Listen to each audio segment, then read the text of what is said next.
안녕하세요, 구독자 여러분. 저는 30대의 마지막을 보내고 있는 아직 미혼의 처자입니다. 나이 앞자리가 바뀐다는 건 나름 기분이 울적한 일이네요. 20대 후반 제 인생 로드맵 중 가장 중대사인 결혼이 엎어지고 나니 더 서글픈 건가 싶기도 하고요.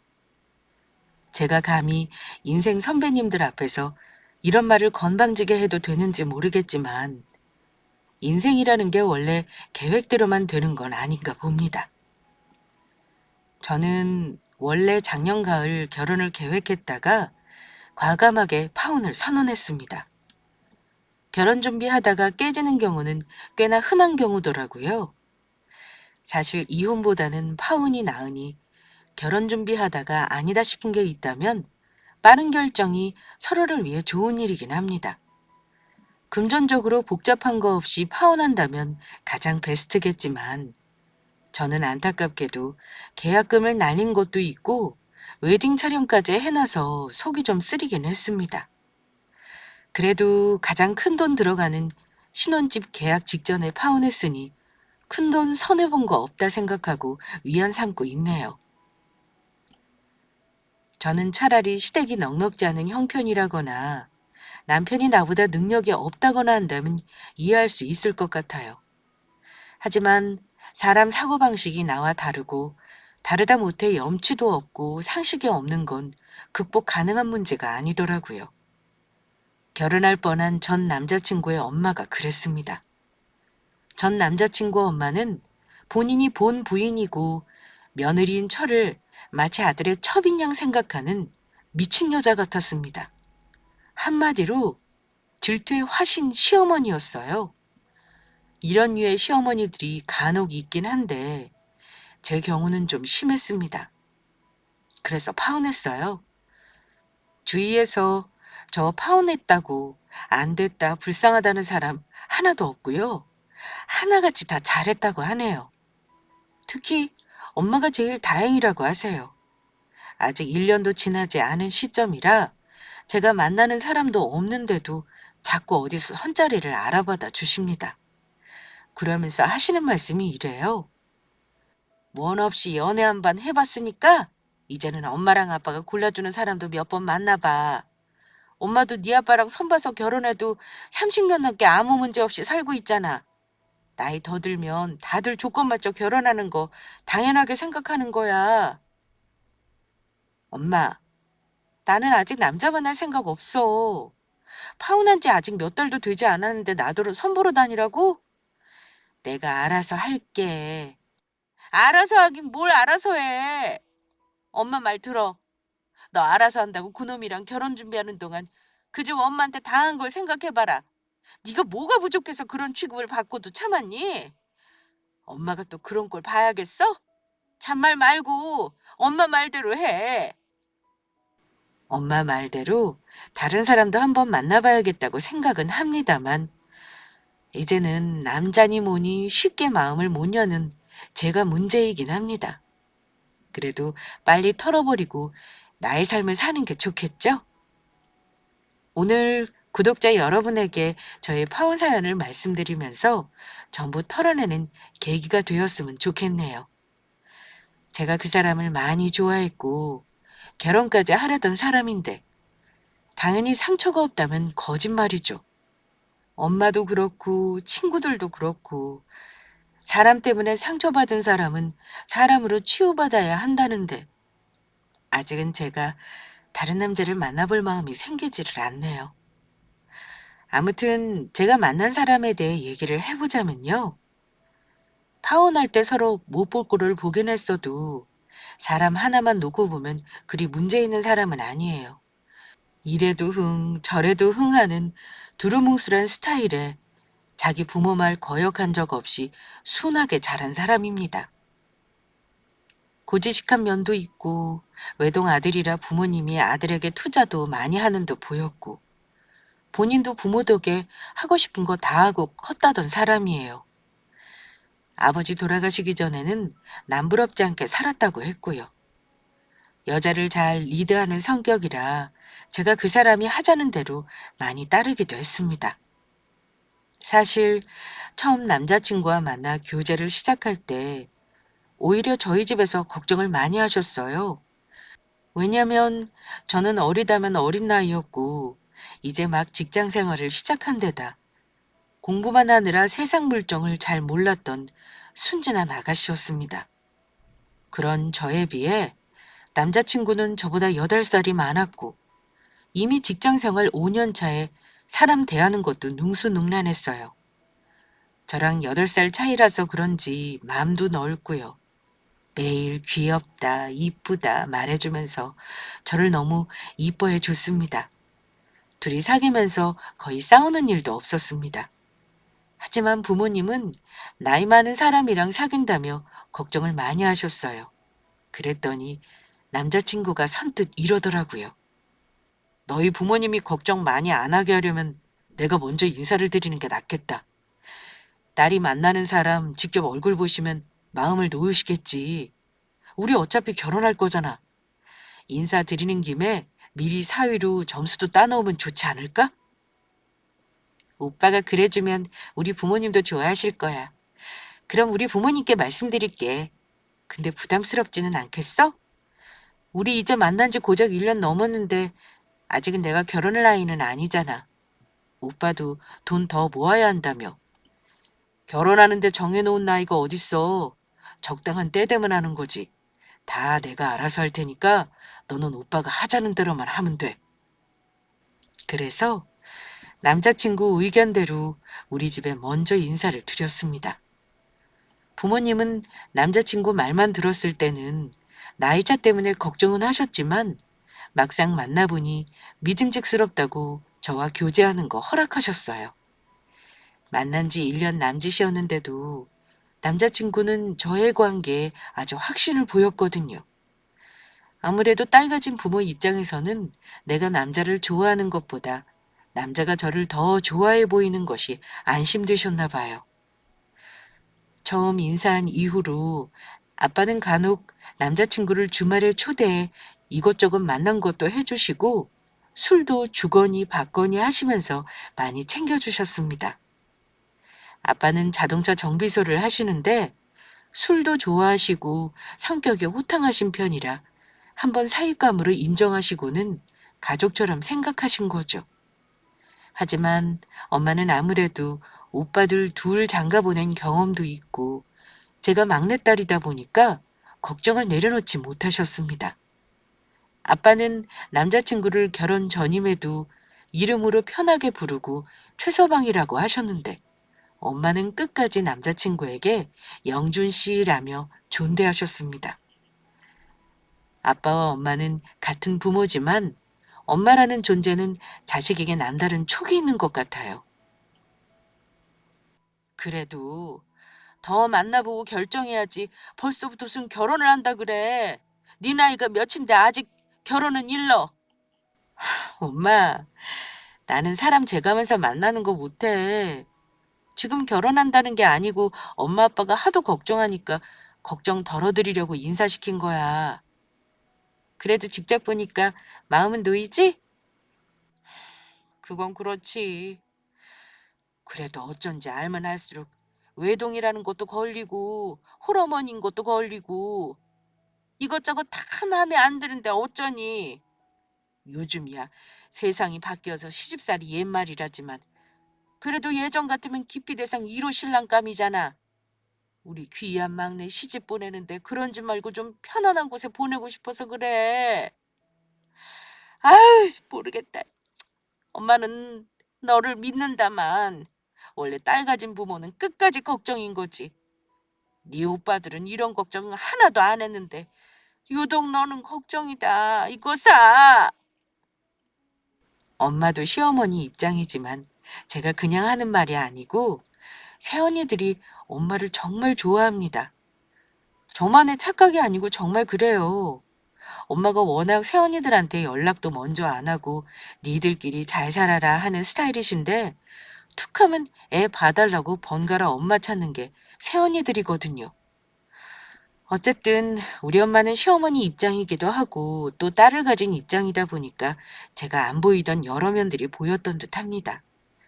남자친구가 살갑게 구는데도 그리 좋아하시지 않은 걸 보면요. 어쨌든 남자친구가 우리 집에 인사를 드리고 왕래를 하기 시작하니 괜히 남자친구 집에도 인사를 드려야 하는 게 아닌가 마음이 쓰이더라고요. 그래서 어머니께 인사를 드리자는 말은 제가 먼저 했습니다. 그때 남자친구가 되게 좋아하긴 했어요. 사실은 우리 엄마도 너 되게 궁금해 하셨거든. 먼저 말 꺼내줘서 고마워.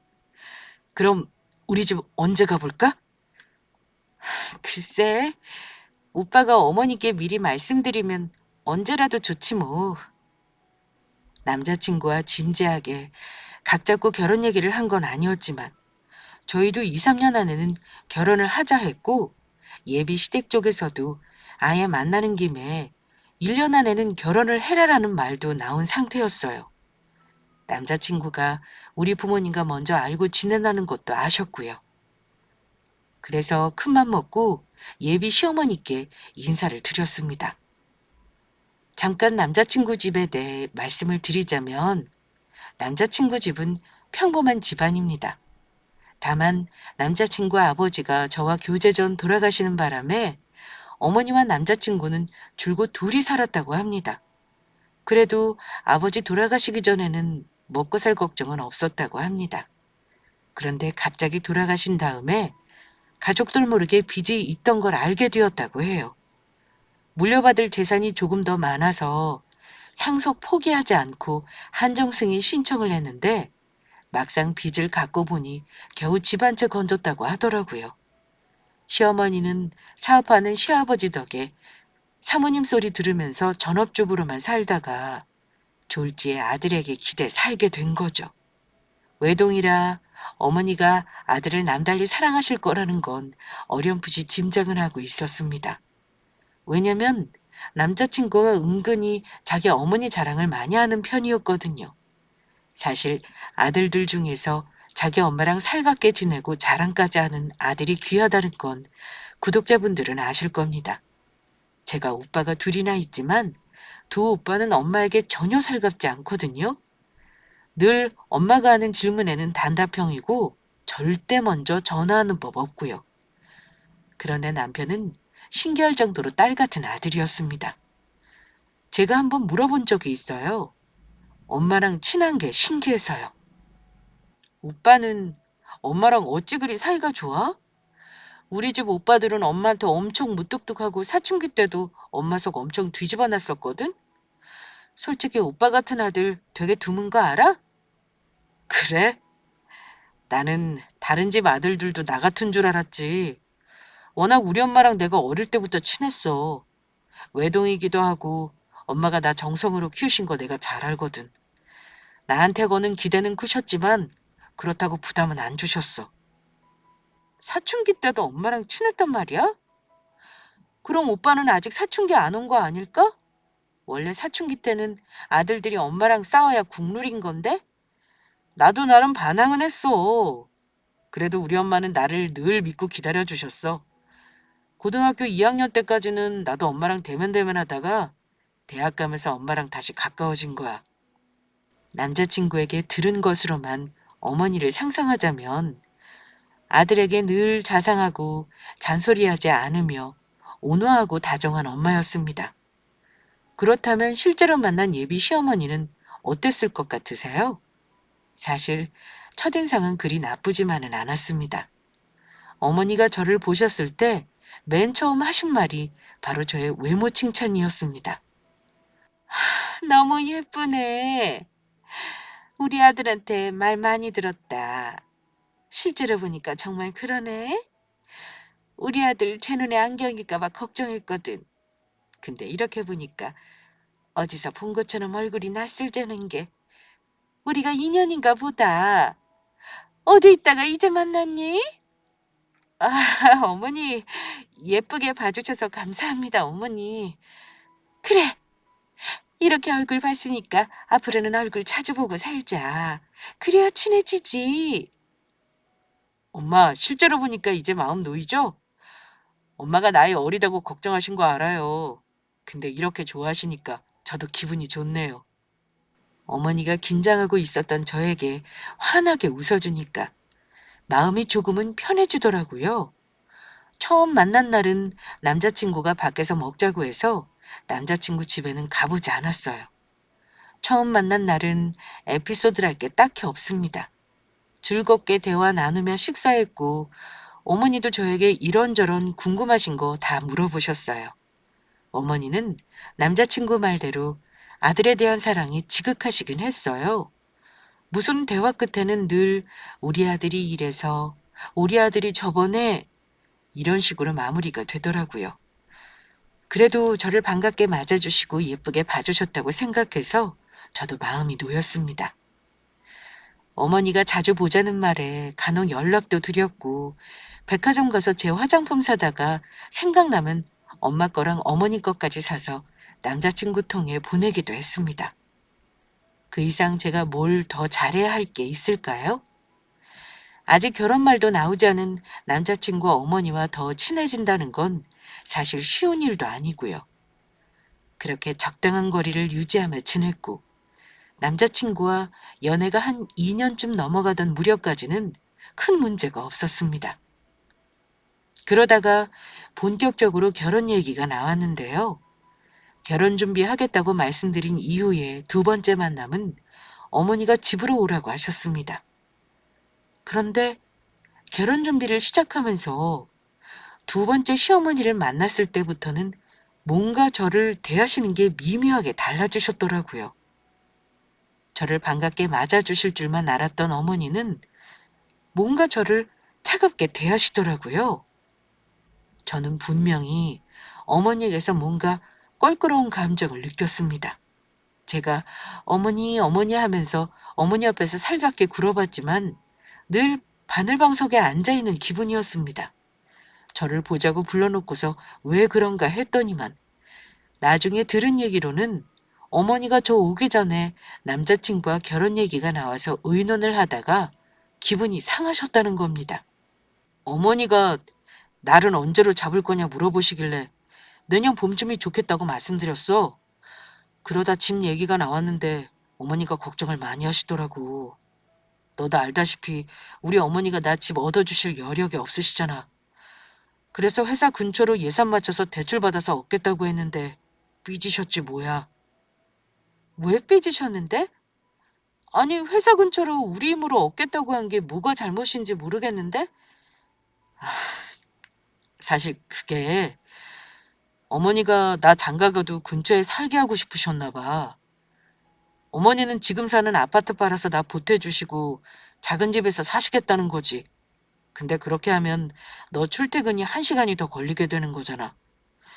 무조건 우리 집이랑 네 회사랑 중간 지점은 되는 곳에 얻어야 한다고 했더니 집에서 너무 멀리라고 화를 내시더라고. 뭐? 집이 가까운 것도 아니고 나는 친정에서 2시간이나 되는 거리잖아. 직장에서는 그나마 낫다고 해도 매일 왕복 2시간을 어찌 다녀? 그건 오빠 어머니께 꼭 확실히 말씀드려. 내가 말씀 안 드렸겠어? 근데 막무가내셔. 왜 엄마한테 멀리 살려고 하냐고 무조건 걸어서 10분 거리 안에는 살아야 한다고 우기시잖아. 아, 솔직히 그게 말이 되냐. 싫다고 했더니 어머니가 엄청 서운하신가 봐. 그래서 오늘 너 있는데도 좀 냉랭하셨던 거야. 남자친구에게 자초지정을 들으니 이해는 갔습니다만 아무리 그래도 시어머니는 어른 아닌가요? 아들이 신혼집 멀리 오는다고 삐져서 예비 며느리에게 냉랭하게 대하다니요. 자기 감정을 그대로 내비치는 모습 보고 어른답지 못하다는 생각을 했습니다. 게다가 저는 예비 시어머니가 설마 하니 우리를 당신 집 근처에 살게 하시리라고는 전혀 예상치 못했고요. 그도 그럴 것이 제 친정은 일산, 남자친구와 저의 직장은 서울이었고 시댁은 자그마치 평택이었습니다. 남편이 출퇴근하면서 진짜 몇 년 동안 힘들었다고 했는데 결혼하면 출퇴근 편해지겠다고 좋아했거든요.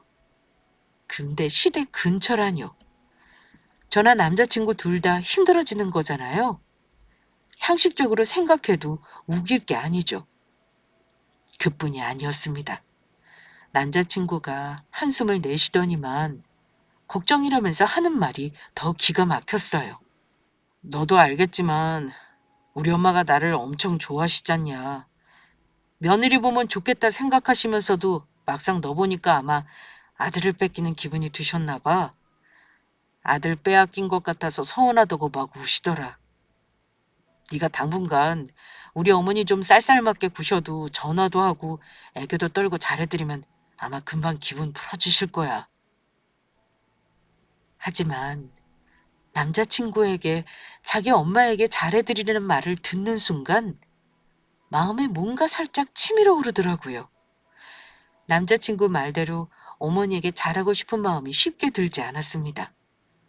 저를 예쁘게 보시는 줄만 알았을 때도 전화 한 통화하려면 그날 몇 시간 전부터 마음을 가다듬은 다음에 할 말을 적어놓고 울기도 했던 사람이 저거든요.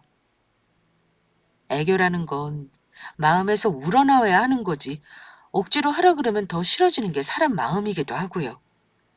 그때부터가 저랑 어머니가 뭔가 맞지 않다고 느꼈고 결정적으로 틀어지기 시작했던 것 같습니다. 물론 남자친구 말대로 몇 번은 어머니가 차갑게 받으셔도 식사는 하셨는지 아픈 곳은 없는지 이것저것 안부 전화를 하긴 했습니다.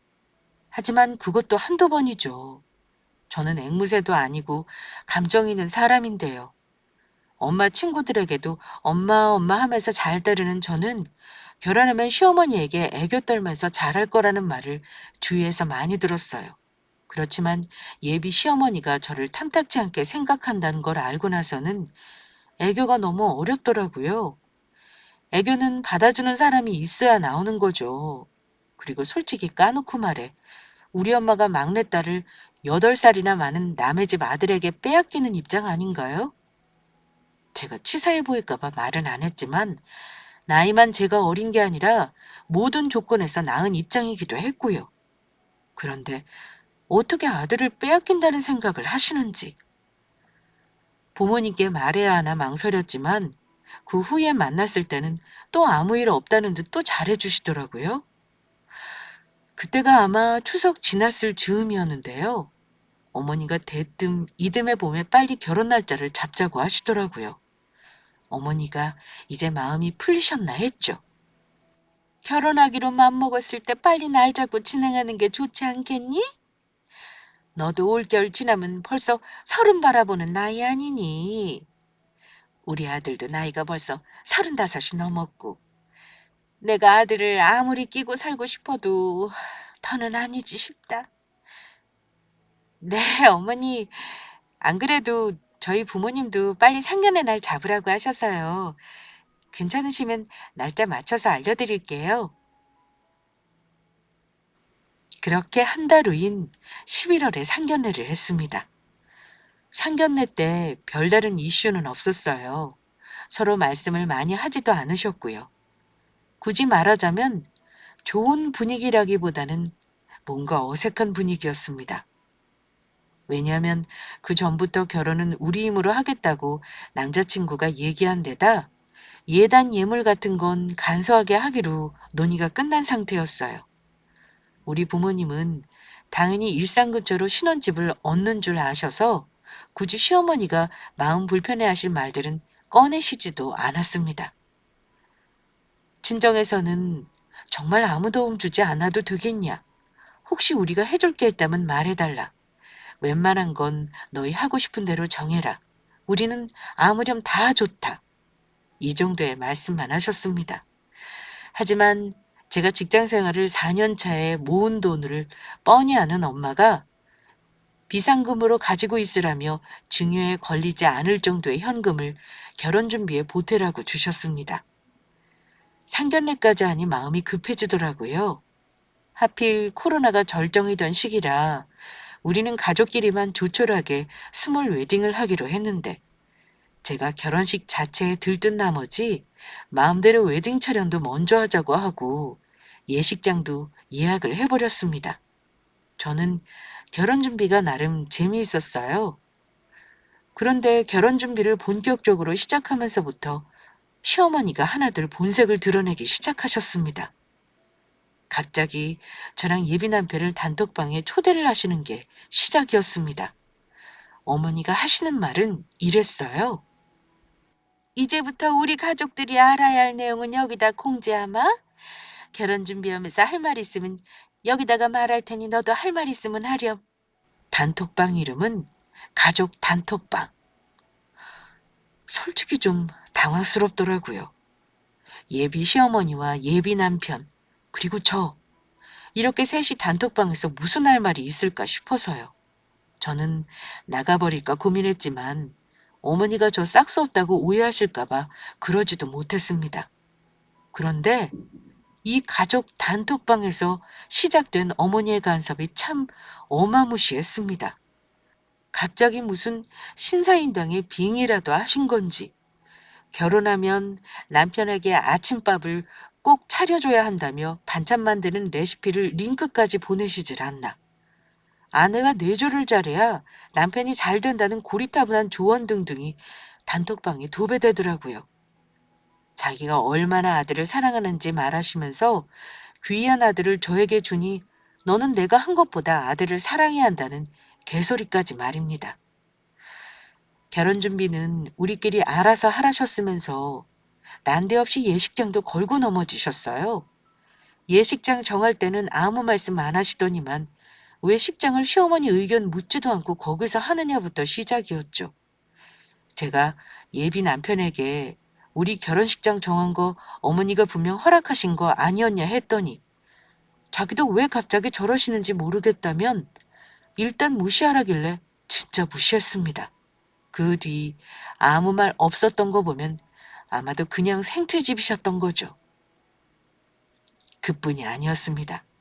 시어머니는 결혼식에서 신부가 여자로서 가장 예쁜 날이 되어야 한다는 걸 이해를 못하시는 듯 했습니다.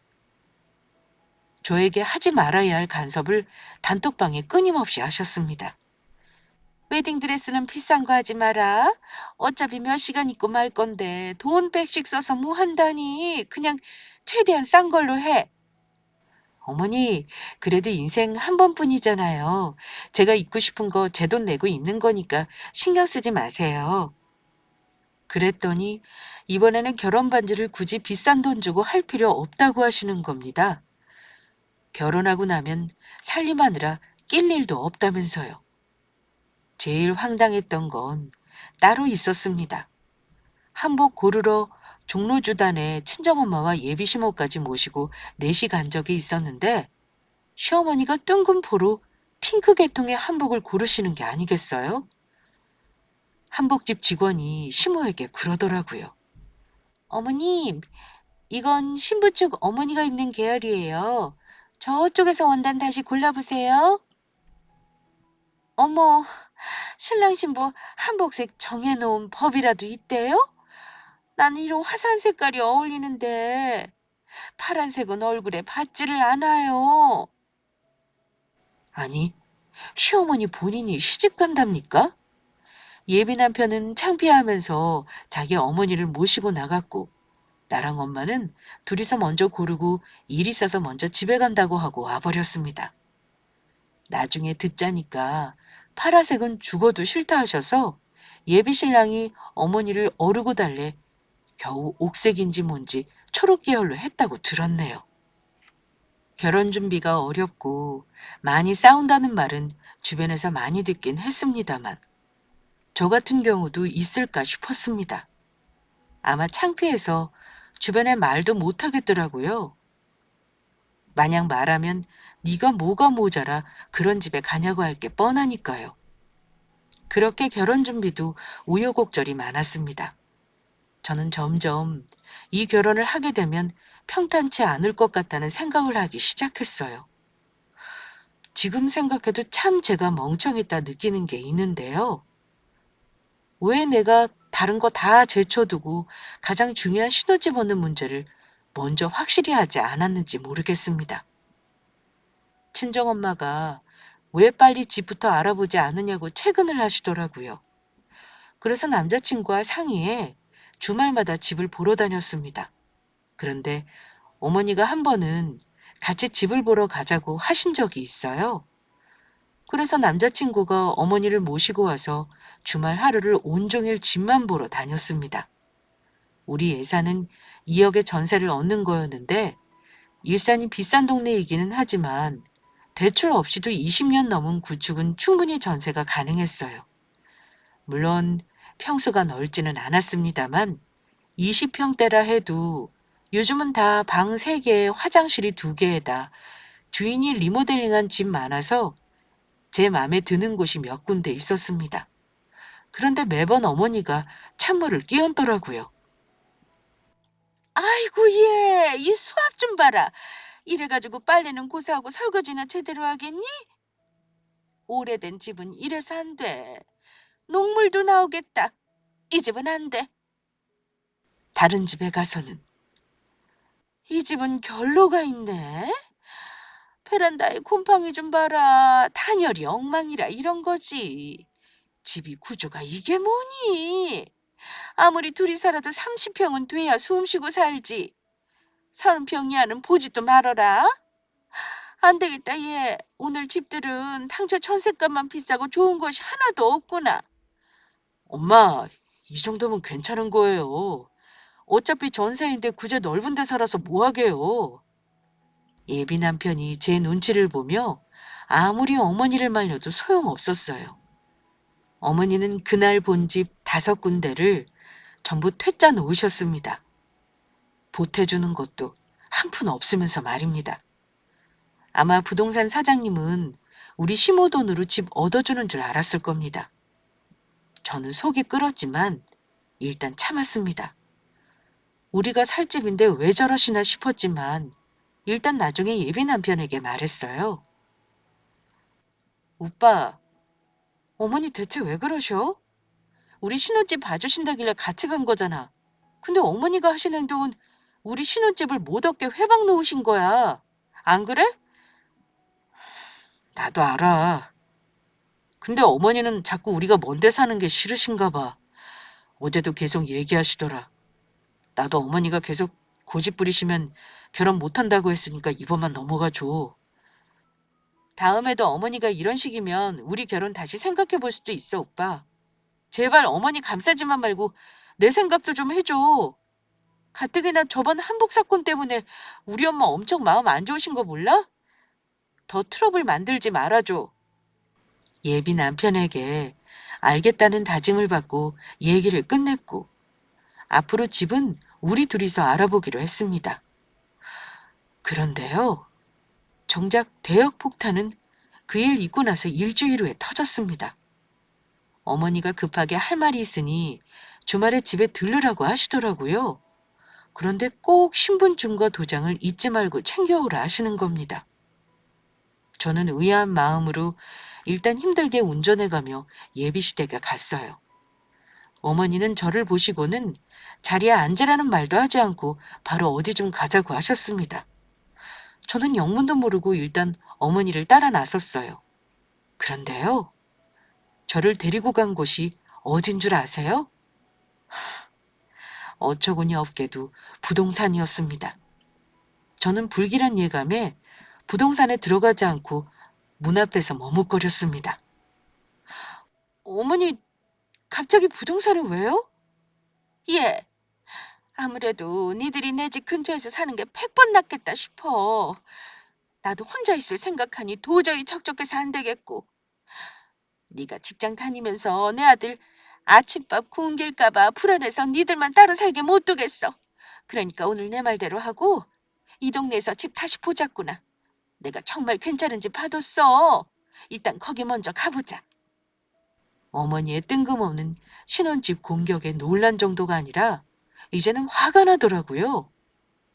어머니, 갑자기 어머님 집 근처로 집을 얻으라고 하시면 어떡해요? 아니, 저희 출퇴근은 생각 안 하세요? 이 문제는 얘기 끝난 거잖아요. 출퇴근 핑계 댈 거 없어. 여기서 천철 타면 서울 금방이야. SRT 타고 다니면 힘들 거 하나 없어. 같은 돈이면 여기서 훨씬 좋은 집 얻을 수 있잖니. 아참, 그리고 좁은 평수 말고 무조건 30평대 집을 알아봐라. 내가 지난주에 몇 군데 보고 왔는데 요즘 34평에도 방이 4개나 되더라. 어찌나 집이 넓은지 몰라. 아참, 혹시 모르니까 안방은 당분간 좀 비워둬. 혹시 주말 같은 때는 내가 자고 갈 수 있으니 말이다. 우리 집에서도 가깝고 얼마나 좋니? 너 일한다고 바쁜데 내가 밥 해주면 너도 좋은 거잖아. 그놈의 밥이 대체 뭔가요? 다 커서 장가 가려는 아들이 아침밥 챙겨 먹이는 일이 그리도 중요한 일인가요? 저는 너무 기가 막혀서 부동산으로 들어가고 싶지도 않았습니다. 어머니, 정말 너무하세요. 제가 결혼한 거죠. 어머니가 살지 고르실 일 아니잖아요. 좋아요. 뭐 어머니가 아들이 저한테 밥 못 얻어 먹을까 봐 걱정돼서 어머니 집 근처로 얻는다 치자고요. 근데 왜 안방은 비워놓으라는 건데요? 어머니 설마 안방을 어머니 방으로 하려고요? 뭐 겸사겸사 그렇게 하자는 거지. 내가 말했잖니. 30평대지만 방이 4개나 된다고 말이야. 너는 시어머니가 아들 집 와서 가끔 자고 간다면 문간방 내주려고 했어? 당연히 안방을 내줘야지. 어머니는 말도 안 되는 막말을 하시며 막무가내셨습니다. 그런데 문 앞에서 어머니와 제가 실랑이 하는 소리를 들은 부동산 사장이 밖으로 나오더니만 어머니를 보고는 반갑다는 듯 이러시는 겁니다. 아이고, 최 우사님, 마침 잘 오셨네요. 오늘 며칠 전에 보고 가계약금 걸어놓은 집 보러 며느리랑 가신다고 했죠? 근데 집 보러 가기 전에 먼저 여사님 집 좀 보여주셔야겠습니다. 집 보러 온다는 사람이 있어요. 요즘 집 파는 거 무지 힘든 거 아시죠? 산다는 사람 있을 때 팔아야 해요. 어머나 사장님, 아이 그 얘기는 우리 며느리 없을 때 하시지. 일단 우리 애들 살 신혼집부터 보면 좋겠는데요.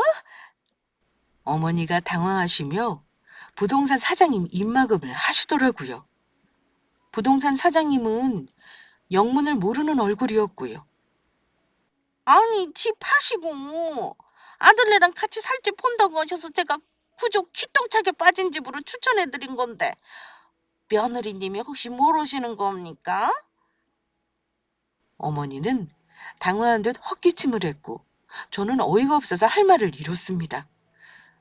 그러니까 부동산 사장님의 말인즉슨 어머니가 살던 집을 내놓으셨다는 거였어요. 그럼 대체 어머니는 어디로 가신다는 걸까요? 갑자기 살던 집을 내놓고 왜 굳이 이 동네에 우리 신혼집을 얻으라고 하시며 안방까지 비워두라고 하신 건지 뭔가 머릿속에서 퍼즐이 맞춰지더라고요.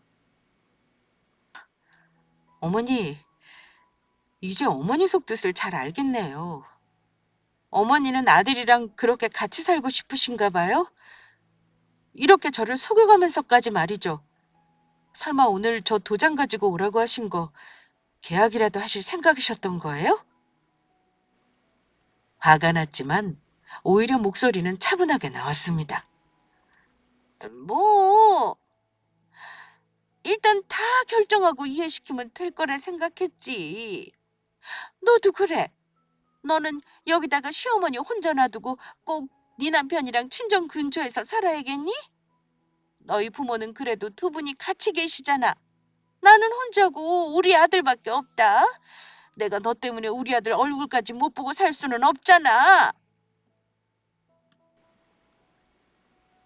어머니는 목에 핏대까지 세우며 소리를 지르셨고 저는 소름이 돋았습니다. 어머니는 30이 훌쩍 넘은 아들을 아직 본인 자아와 분리를 못하신 분이라는 걸 그때 알았습니다. 너무 아들을 사랑한 나머지 인생을 분리하지 못하셨더라고요. 이건 답이 없는 거예요. 돈이 없으면 벌면 되고 나쁜 습관은 고치려고 노력하면 되지만 이런 정신 상태는 도저히 답이 없는 거 아실 겁니다. 어머니, 죄송하지만 오늘 저는 집 보러 못 가겠어요. 결혼을 못 할 것 같아서요. 어머니는 아직 아들을 끼고 사셔야겠네요. 제가 포기할 테니까 어머니가 아들 보낼 준비되면 그때 장가 보내세요. 저는 못 하겠네요. 오늘 정식으로 얘기할게요. 저 파혼하겠습니다. 어머니 아들이랑 목에 칼이 들어와도 결혼 안 해요. 뭐야? 내가 니들 신혼집에 가계약금까지 보내놨는데 파혼이라니. 나랑 밀당할 생각하지 말어. 파혼 통보했으니 더 이상 어머니라고 하기도 싫더라고요. 아줌마가 집 내놓고 우리랑 같이 살려고 한 거 혹시 아들도 알아요? 만약에 안다면 더 실망이네요. 오빠도 저를 속이고 아줌마랑 한통속이었다는 거니까요. 뭐 어쨌든 알고 모르고는 이제 상관없는 일이지만요. 아줌마도 제발 꿈 깨세요. 언제까지 아들 끼고 사시려고 하세요? 어머니가 이러시면 좋은 원처 다 놓치고 오빠는 40 넘어도 장가 못 가요. 어머니 아들이 뭐 떼돈을 번대요? 재벌이라도 돼요? 어머니가 이러시는데 누가 어머니 아들한테 장가를 올까요? 제가 한 말 제발 좀 잘 되새겨 보세요. 저는 갑니다. 어머니는 뒤돌아서는 제 뒤통수 뒤로 온갖 험한 욕을 퍼부으셨습니다. 마지막 남은 한 가닥의 정까지 똑 떨어지게 해주시더군요. 예비 남편에게 문자로 파혼 통보하고 나서 얼마나 눈물을 쏟으며 운전을 했는지 몰라요. 물론 전화통에는 그날부터 예비 남편과 그 엄마의 전화로 불이 났습니다.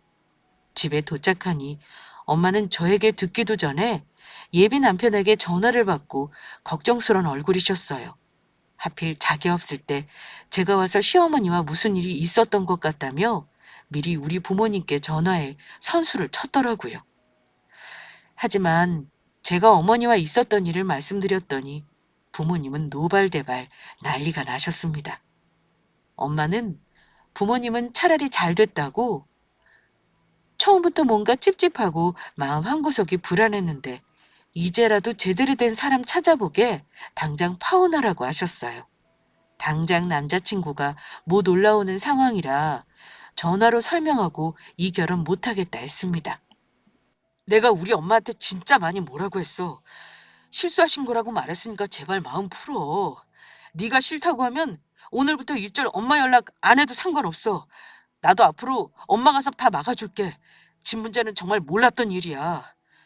어머니가 이런 일 꾸미는 거 몰랐다는 거야? 몰랐다고 해도 상관없어. 이미 나는 결혼 접었으니까. 생각해보니 오빠도 그래. 솔직히 오빠는 어머니한테 잘하고 노력하라는 말 나한테 꽤나 많이 했던 거 알지? 지금이야 나한테 사과하고 어머니 나무라는 액션이라도 하겠지만 결혼하면 분명 아물랑할 사람이 오빠야. 내가 멍청하게 그걸 몰랐다. 맨날 뭘 그리 좋게 좋게 지내자는 건데 내 속 뒤집어져도 오빠 마음 편하자는 거잖아. 근데 이건 아니지. 나는 내 앞길 뻔히 보이는데 그 길은 절대 못 가. 우리 결혼 없던 걸로 해. 손해본 건 각자 정산하고 끝내자. 남자친구는 구구절절 변명하며 매달렸지만 저의 파혼 의사를 번복하지 않았습니다. 결혼이 깨지게 생겼는데 남자가 무슨 약속을 못하겠습니까? 지금에야 남자가 많이 맞춰준다고 하지만 결혼 후에 또 어떻게 바뀔지 모르는 일이고요. 둘이 행복하게 살면 된다고 생각했었는데 제가 철이 없어도 너무 없었더라고요. 역시 결혼할 때는 시어머니를 비롯한 시가 식구들이 어떤 사람인지가 아주 중요한 일이네요. 가장 중요한 건 엄마 말을 잘 듣는 거고요. 파혼 후 지금은 그 사람 연락은 더 이상 오지 않고 있습니다. 그래도 비교적 저 정도면 안전이별을 한 거다 싶어요. 그 사람은 여자를 좋아하는 성향이 있어서 아마 다른 여자로 갈아탔는지도 모를 일이고요. 뭐든 이젠 저랑은 상관없는 일이네요. 분명한 건 그 인간 어머니가 죽기 전에는 장가가긴 글러먹었다는 겁니다. 사랑하는 아들 다시 엄마 품으로 돌려보내드렸으니 40살, 50살 될 때까지 잘 키우며 사시길 바라봅니다. 안 하느니만 못한 결혼하느니 혼자서 자유롭고 행복하게 사는 게 100번, 1000번 나은 일인 것 같네요. 물론 제가 준비가 되면 언제든 다른 사람을 만날 수도 있는 거고요. 저의 파혼 이야기는 여기까지입니다. 어떻게 들으셨는지 저희 앞날에 응원의 댓글 부탁드리며 이만 마치겠습니다. 감사합니다.